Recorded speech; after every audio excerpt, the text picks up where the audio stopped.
Voici une proposition de loi qui illustre parfaitement une tentation toute macroniste.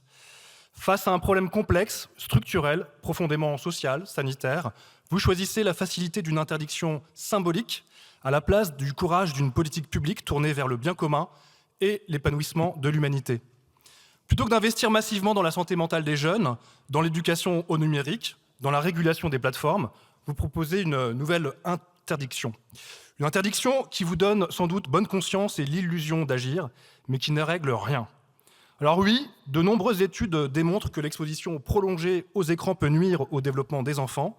Oui, les plateformes reposent sur des algorithmes conçus pour capter et monétiser l'attention, favoriser une forme d'addiction par le défilement infini et des suggestions suggestives, amplifier des contenus parfois violents, toxiques ou dangereux.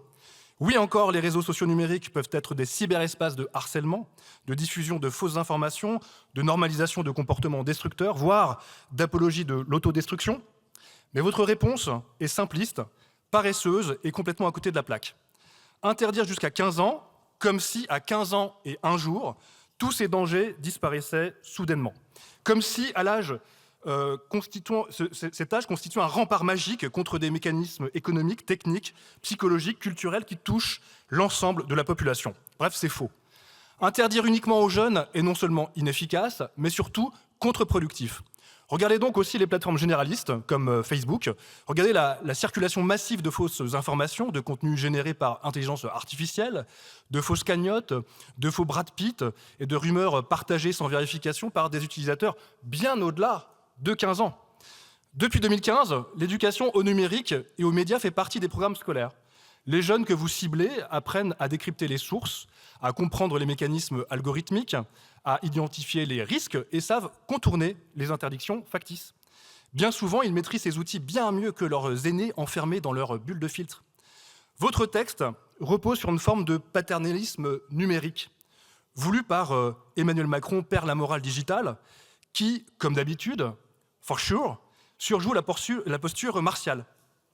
Vous prétendez protéger les jeunes sans les écouter, sans reconnaître leurs compétences, sans leur donner les moyens d'agir en citoyens en devenir et éclairés du monde numérique. Pire encore, vous ne définissez même pas précisément ce que recouvre la notion élastique de réseaux sociaux.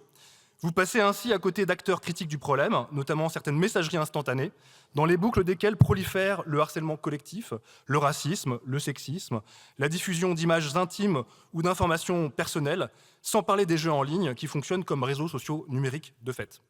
Soyons clairs, ces espaces ne créent pas ex nihilo la violence, la dépression, l'addiction ou le harcèlement. Les enfants et les adolescents n'ont pas attendu les smartphones pour se constituer des réseaux sociaux, pour s'influencer, pour s'exclure ou se blesser.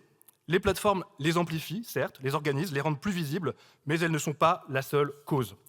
Si vous voulez réellement agir contre les méfaits et l'emprise du numérique, alors ayez le courage de vous attaquer aux plateformes, dont le fonds de commerce est de maximiser la rente publicitaire par la surveillance captive des utilisateurs.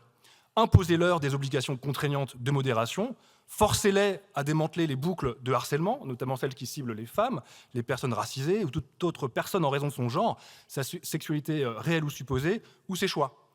Donnez aux autorités publiques les moyens de contrôler et de sanctionner, interdisez les algorithmes addictifs, luttez également contre l'hyperconcentration des réseaux sociaux numériques dans les mains de l'extrême droite ou de ses alliés. J'ai quelques noms en tête.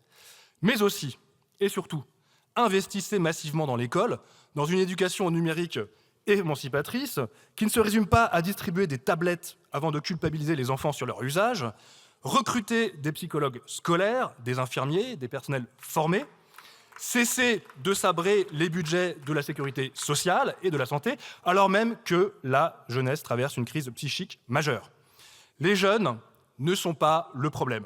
Ils comprennent, ils s'informent, ils créent, ils s'engagent, ils développent des passions, des solidarités, des amitiés grâce aux réseaux sociaux. Ils ne sont ni passifs, ni aliénés par nature. Les problèmes, ce sont bien plutôt ceux de l'économie prédatrice des plateformes.